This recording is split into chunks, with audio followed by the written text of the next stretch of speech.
getting iterative approvals throughout the design process. And gate 5, so you'll hear some talk about what gate 5 is. Gate 5 essentially is asking the steering committee for authorization to put the completed design up onto BC bid for a public tender and procurement process. And so the culmination of the work to get there is coming to a head this week, and next week we're getting even tighter and tighter with our tender documentation. There is a gate 6 after the tender close, which is another review by the steering committee and council for approval to award a contract. So gate 5 is just the approval to go to market.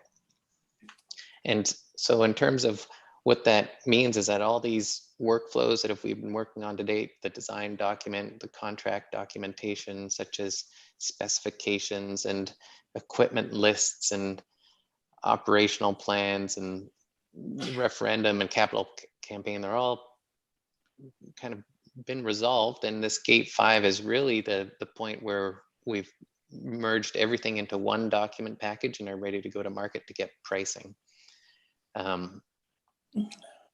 That's the update on the process. In terms of where we're at, the design team has been working diligently with Liam, Jillian, myself, Jamie, Jackie, and the whole team, providing inputs on things like the millwork to the project, the site design, the changes we discussed at previous meeting with respect to the site design, the coordination with civil engineers, and the audio-visual theatrical consultant updates to their components, and everyone's work, I would like to say is 100%, but I don't know. I mean, there's always an argument of what is 100%. Let's call us 98% there.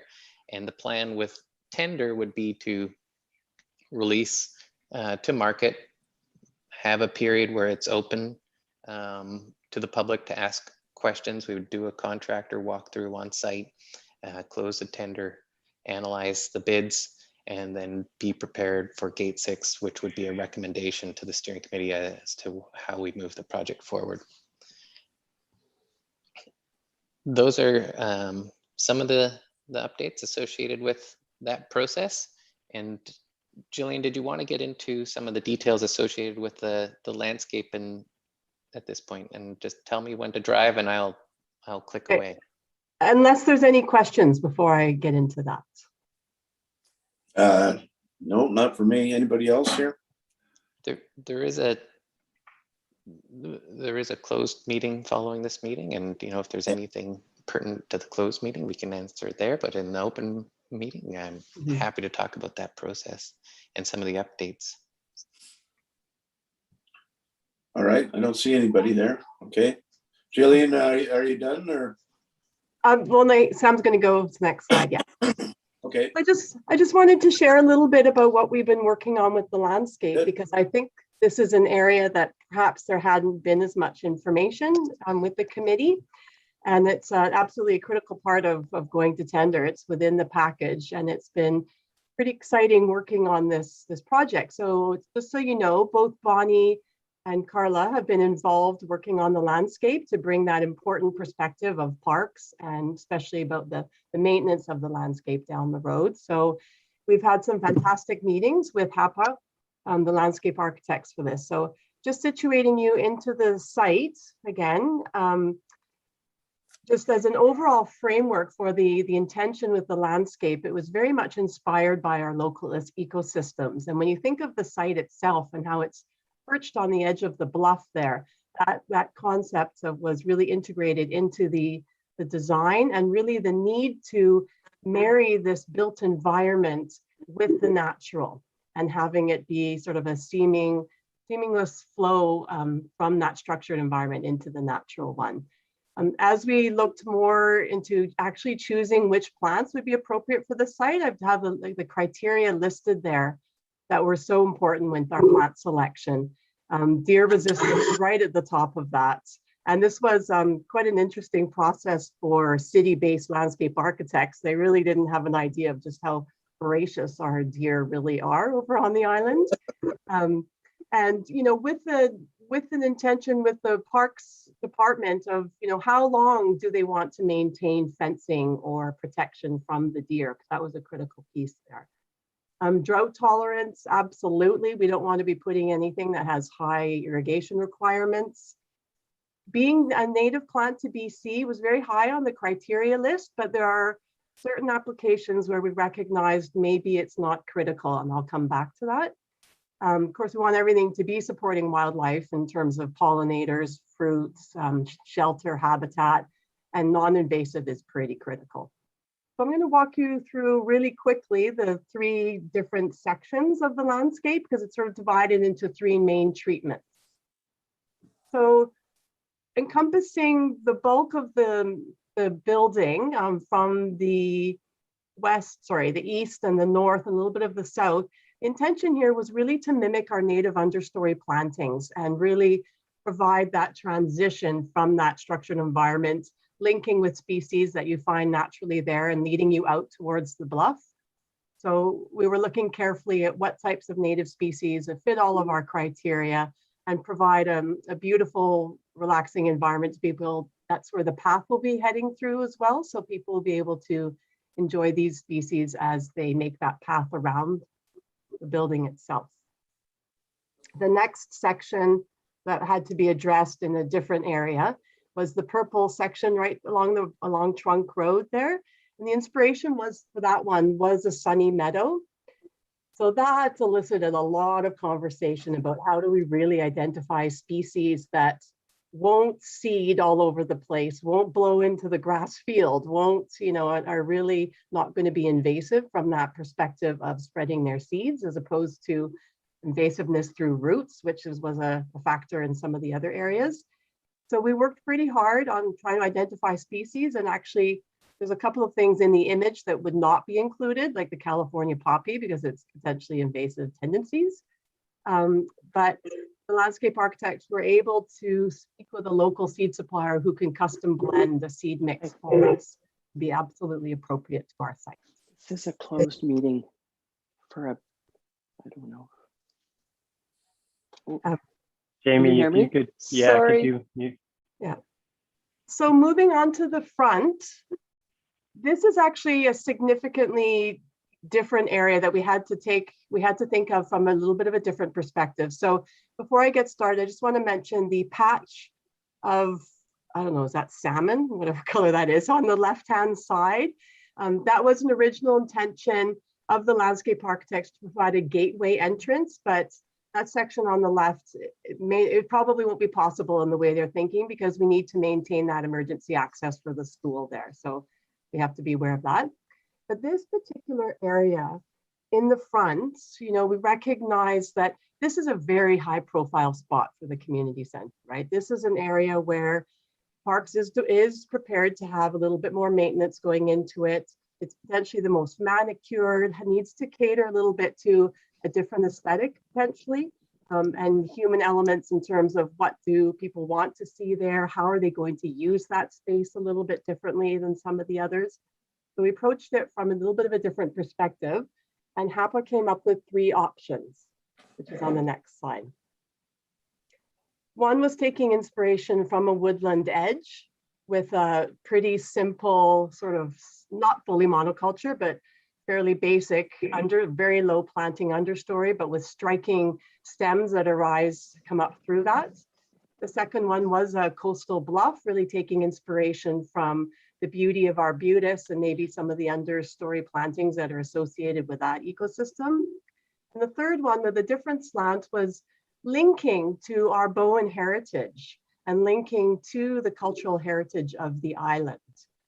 Each of these had different pros and cons in terms of maintenance, in terms of survivability. If you think of arbutus trees, for example, they're pretty difficult to transplant. And in the end, after discussing it, all of us were in favor of option 3, So the following slide is actually, it's quite busy, and I apologize right off the bat, but I wanted to try and give you a bit of a visual of what the intention here. So just these two images are actually from the Bowen archives. And the idea was then, well, maybe what we're trying to do here is create that front porch of the community center. If we think of the community rather, if we think of the front of the community center with that plaza entrance, the opportunity for people to sit on a bench, those opportunities for informal interactions within that space, perhaps the possibility of hosting bands or other things as we link into other island activities going on. And it just seemed to fit really nicely, this concept of the garden heritage and the island heritage. And we can really link to municipal and island strategies around food security, really bring in our Heritage Commission and other people. It just felt like it was melding with the community in a really beautiful way, and keeping any non-native plant species really up close to that built environment, not at all flowing out into our natural ecosystems. So well maintained within that space. So the idea of using heritage apples with an understory of the Aztec pearl version of choicia, which is it's a shrub. It's actually outside the Muni offices, that flowering shrub at the moment. That's the Aztec pearl version of the Mexican mock orange. And then just some low creeping understory that provides textural contrast and some interesting color contrast to it as well. So definitely still an open space that can be used by all. We can link it into Apple Fest. I was saying I can run a pruning class in the spring in there. We can show everybody how to prune your apples, and really giving some nice context for maybe different aspects of the community that weren't as well pulled into the center. So that's the broad overview. There's some other details I can add in if you're interested. We do potentially have a wonderful connection to obtaining those apples, because while I was at Van Dusen, I was involved in a project and actually taking cuttings from the Riley's orchard, identifying species that, although a lot of them were found here historically, which are actually the best suited for our local climates. And they're being propagated out with a propagator in Chilliwack. So bringing that full circle back to our island might be quite a beautiful connection as well. So happy to take some questions on that. All right. Anybody have some questions? Oh, sorry here. I don't see anybody's hand up there. I'll just go through the group. I think that's fantastic, Jillian. I really like the idea of going backwards. Would there be any kind of a structure there at all? Thinking more like, overhead or some stair rails or something like that. I think in terms of in this front plaza area, they're very carefully working at the height, thinking about the height of the retaining walls, because it is quite a balance between the height that's requires then to have barriers and safety elements. And I think that the intention is to try and keep it low enough that we don't have to add in those elements for safety, but it still is safe for the public. Yeah. Would there be I'm just looking at the diagram here, would there be some grass in there at all? Or is that all concrete with some beds and stuff?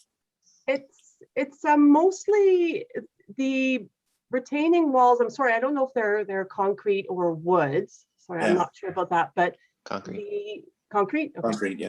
But then the land itself, hopefully not grass. Grass is a higher maintenance and higher water demanding, and fertilizer, it's just a higher input plant. So if we can fill the understory with something like the creeping raspberry, maybe some of our native strawberries and things like that. So we fill in that understory in a way that actually you can still use, but has a lower maintenance requirement than grass. Well, it's going to look very inviting. Anybody else have any comments? Maybe just to add, because lots of detailed work and design effort, but also I think Julian didn't touch on, but I know it's part of the work that she's been doing is adding value while trying to reduce costs associated with the landscape planning. And that even speaks, Gary, to your question about these little retaining walls and the, you know, we tried to reduce any infrastructure that wasn't necessary through design, through effective design strategies, reducing concrete, reducing steel, anything we know that adds capital. Yeah. Yeah. Well, that's Gary? great. Yeah, I go had ahead. a question. Yeah. So there's stairs there. I'm assuming because there's stairs, there's going to be a railing. Yeah, there has to be, yeah. Is that correct, Sam? Not necessarily. Allison? Yeah.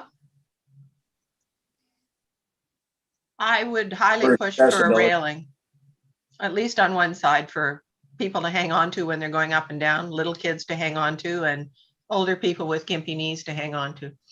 Would there be there is a walk around as well. Like if you go back, so I mean, yes, you could put a railing in there, but if we went back a couple of slides, there is a that's where the cursor is. That's where the stairs are, and then there is a much wider And gentle slope. level, gentle slope. Okay, yeah. That connects into that multi-use pathway as well. Oh, nice. Yeah. That's very, very nice. I like that. Just All right, wanted- so Sorry, any just further wanted- discussion? Sorry, go ahead. Sorry, I just wanted to add what Sam was saying about the adding value without adding cost. So we're really looking at, for example, what caliper, what size of plants do we need within the different areas? And so we're able to, you know, when we can get away with something smaller, let's do that. You know, in the high profile areas, let's put our money there into something that's of a little bit size and with a higher size and the protection that's needed. So we're being really cautious about that as well and trying to trim the costs in that area if possible. Perfect. Okay. I have just one question. It's Jamie. Yeah, go. I'm assuming that drainage has been thought about, right? When we get the big torrential rains, downpours, where it's going to flow and not take anything out like a beautiful bush. Absolutely. CREAS and HAPA have been working together looking at drainage extensively. On both ends or all aspects of the property, Jamie. A lot of civil infrastructure embedded into the landscape architecture coordination. Perfect. All right, Jamie. So Gary, it's Dave, me thank you. again. No, I got David Okay, first. sorry. Yeah, thank you, Gary. And I just wanted to thank Jillian. Obviously, she has a lot of personal knowledge that helps help steer this along. So look, a really interesting presentation, and I'm looking forward to seeing it. So thanks so much, Jillian. Nice work. Thank you. Thank you, David. Okay, Allison, back to you. Just on the drainage question, talking about natural assets and all that sort of stuff, it's not all just running into stormwater pipes and running down. There's going to be some natural bioswales and stuff like that. There is a swale on the northern side of the site and runoff protection around the site. We are on a rock, so there's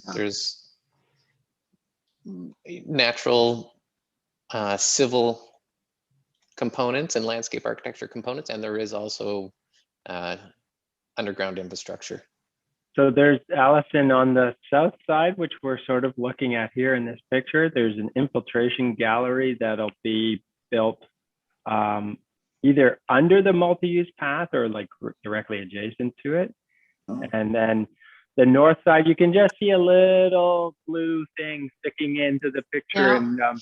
And that is a very large rainwater infiltration and catchment gallery, which the majority of the site runoff will be directed towards. And that's quite large and long and has the capacity to manage a significant volume of water. So it's been really well thought through, and we're working with Patrick on that as well. So he's involved in that aspect. All right, is that good, Allison? Yeah, Okay, thank you. I don't see any more hands up, so I think we're gonna move on into new business. Thank you, Sam and Jillian, for that. It's very exciting to see talking about landscaping. It's amazing. It's hard to wrap your head around it. And so new business is 5.1. We're going to move to a closed meeting, and the recommendation is that the Community Center Select Steering Committee move to a closed meeting pursuant to sections 90 L and K of the Community Charter. And I'll move that recommendation. Only a second. I'll second it. Thanks, David. And all in favor? Aye. Aye. Okay, and we'll move down. We've got information items there. I don't know if anybody looked at the island plan. Basically saying we're going to have this, I think it says we're going to have this community center done by the end of the year, next year, or this year, I guess. And so